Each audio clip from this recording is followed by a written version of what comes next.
All right, shalom, shalom. First and foremost, I want to give all praises, honor, and glory to Yahweh Bashem Yahushai, Bashem Rakakudash.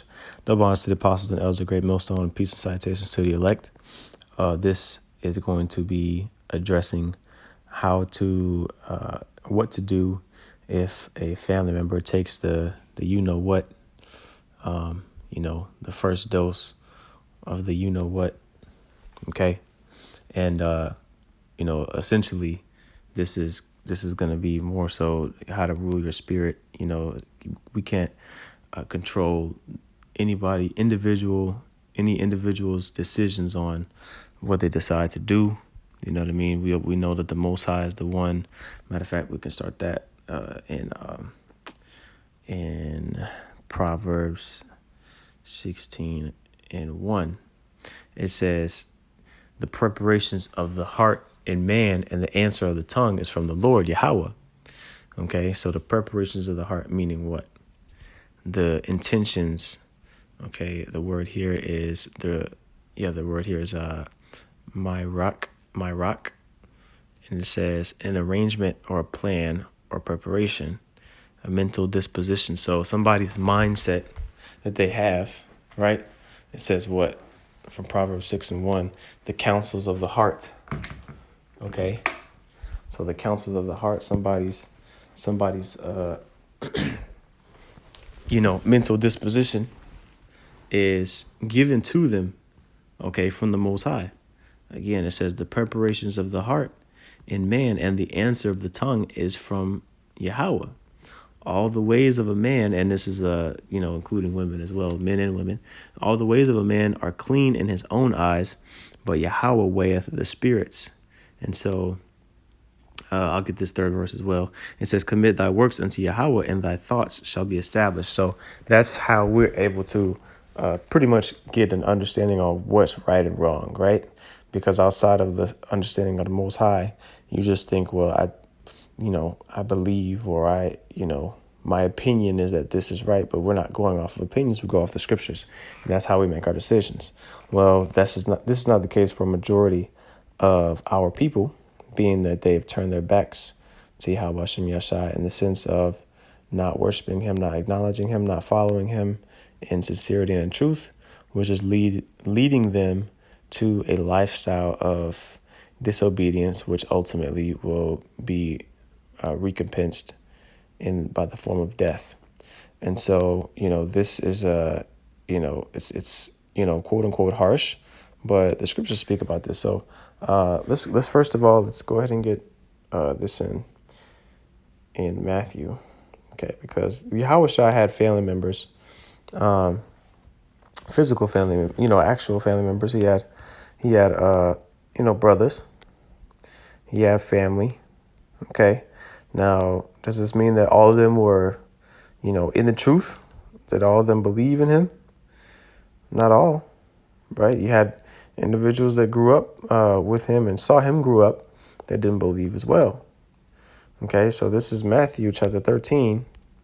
And this is really the point, when you try to talk to your family members about the truth, and they don't get it, it's because they're too familiar with you. A lot of times it would be easier perceived by a stranger than it would be somebody that they know personally and were able to see, their upbringing and, know personal things about them. And to the point where it can cloud the person who's receiving the truth.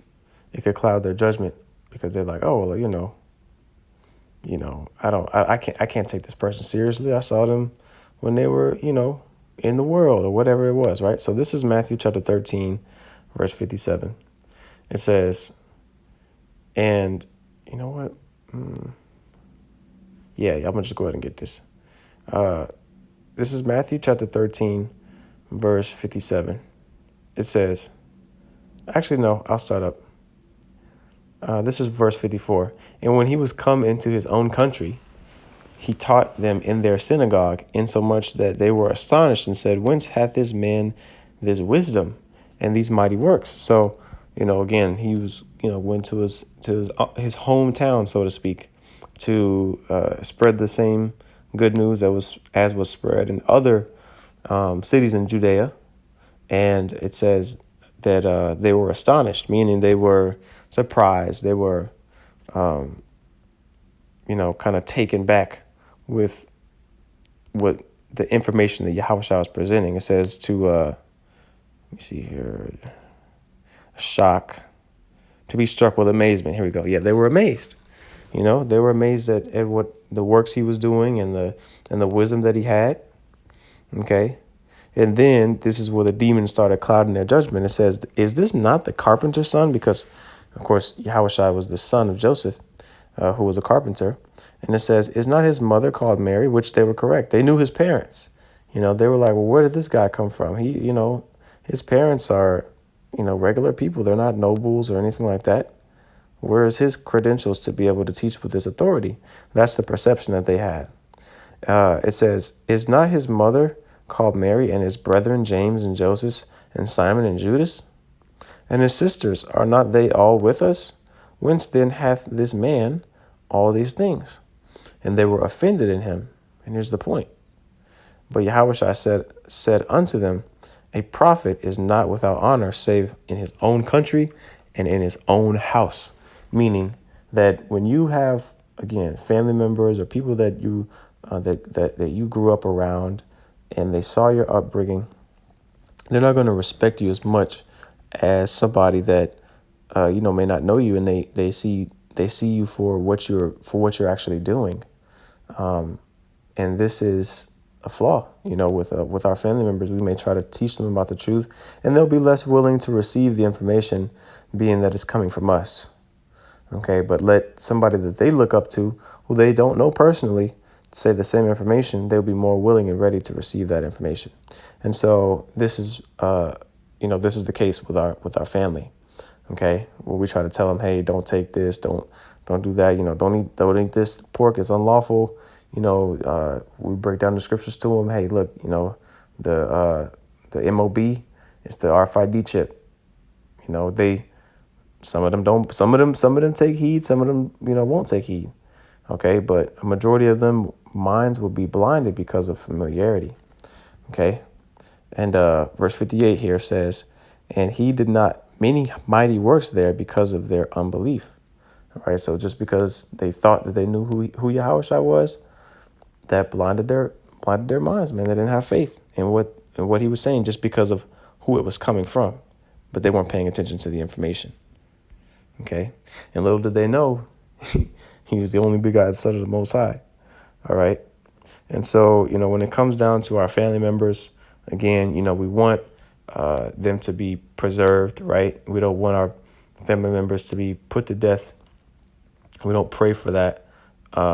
Especially for our parents. The scriptures say, honor your mother and father. So you're not supposed to be, being a demon to your parents or cursing them out or putting curses on them or none of that stuff, because they they had you and they took care of you, man, when you were helpless, man, when we were children. And so we're not supposed to dishonor them in any way. Okay. And so we have to be very careful when it comes to presenting information according to the scriptures to specifically our parents, but really, family members in general, just because you don't want to be, a lion when it comes to, trying to force the information to family members. It might mess up your situation with them, your relationship with them. Some of them are going to listen and some of them not going to listen. This is Romans chapter 9, verse 18. It says, therefore hath he mercy on whom he will have mercy, and whom he will, he hardeneth. Okay. And so, ultimately it's not even according to us or anything that we do directly to determine whether or not they're going to be saved, because we don't know if we're going to be saved, if we're going to be delivered. The only thing we can do is operate in faith and hope the Most High is going to have mercy on us, as long as we continue to do what we're supposed to do through the Spirit, man. Okay.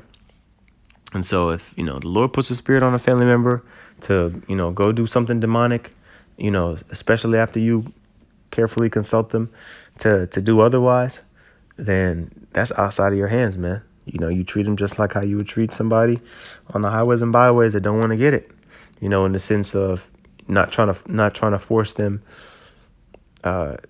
to do one thing or another, you just let them know, hey, look, this is what the Lord said, and you leave it at that. That's what I would recommend. If you talk to them at all, just make sure that you're doing things, within, I'll say you make sure you place your words carefully. You don't want to have an ill report amongst anybody. Like the scriptures say, man, you want to be able to convince the gainsayers. Okay. This is Titus chapter 1, verse 9. It says, holding fast the faithful word as he hath been taught, that he may be able by sound doctrine both to exhort and convince the gainsayers. Okay. And so again, this is really more so how to carry yourself as an individual in the truth, that your actions will be the example that hopefully your family members would follow after. Okay. So continuing on, this is Ezekiel. I'm gonna go ahead and get this example, okay? Because the Lord, he can do whatever he wants, when it comes down to taking away family members, man. Look at Job, for example, which we'll get that next. But this is Ezekiel chapter 24 and at verse 15. It says, also the word of Yahweh came unto me, saying, Son of man, behold, I take away from thee the desire of thine eyes with a stroke. Yet neither shalt thou mourn nor weep, neither shall thy tears run down. And so the Most High told Ezekiel that he was going to take his wife away from him. Okay, meaning that he was gonna essentially put her to death, and he commanded Ezekiel not to mourn her or weep for her. Okay. And so do you think that there was anything that Ezekiel could have done in order to prevent this from happening? No, it's the will of the Most High that this happened. Okay.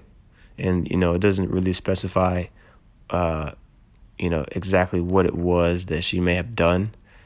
Okay. But we understand the scriptures that say that, who has ever perished being innocent, man.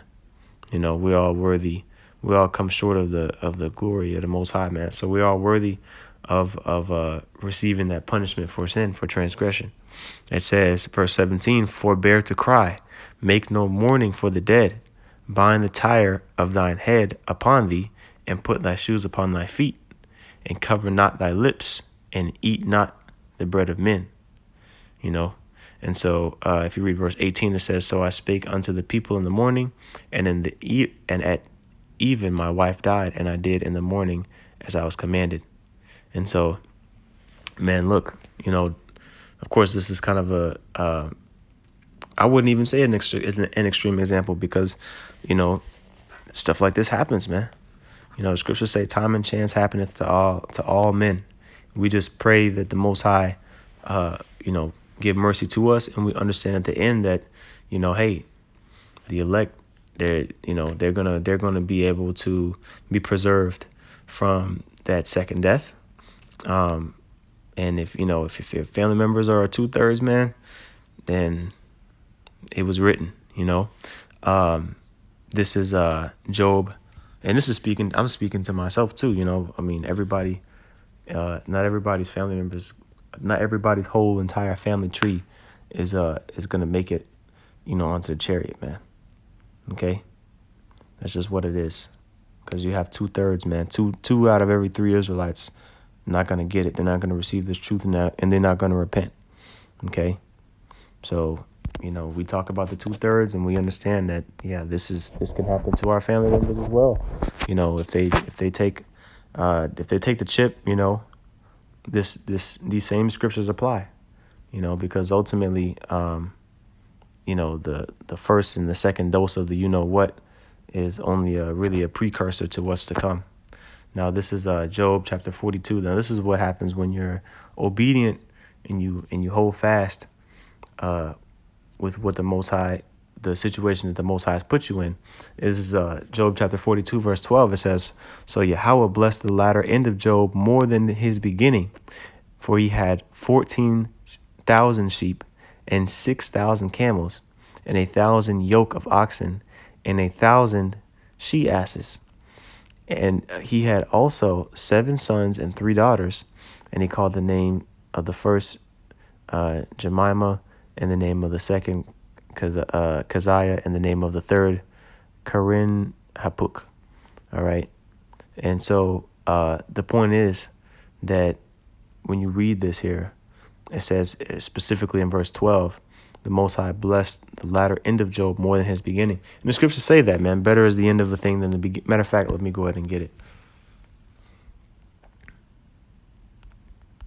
It might be in the Apocrypha. Okay, never mind. This is Ecclesiastes chapter 7, verse 8. It says, better is the end of a thing. And that's the thing.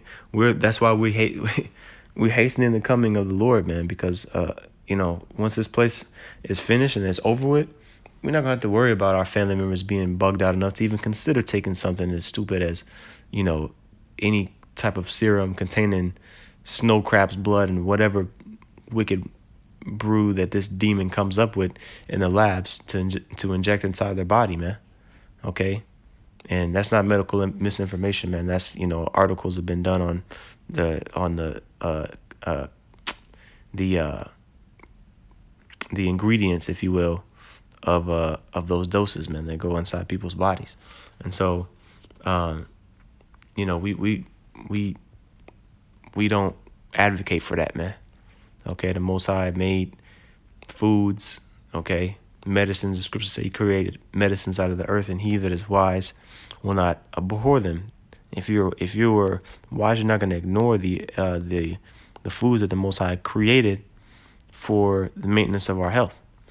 Okay.